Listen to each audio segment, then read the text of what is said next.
খুব চিন্তায় পড়ে গেছেন তো? হ্যাঁ, ইলেকট্রিক বিল প্রচুর এসছে।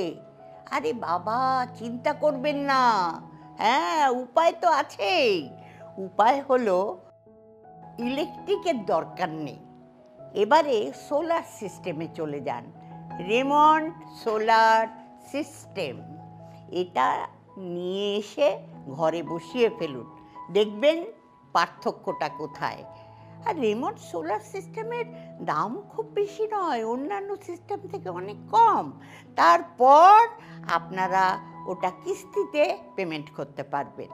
কাজেই উপায় তো থাকবেই, দেখুন না চেষ্টা করে কি হয়।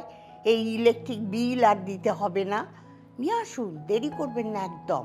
আমি বলছি, দেখুন পার্থক্যটা কোথায়। তাহলে কোনটা কিনবেন? রেমন্ড সোলার সিস্টেম, মনে থাকবে তো?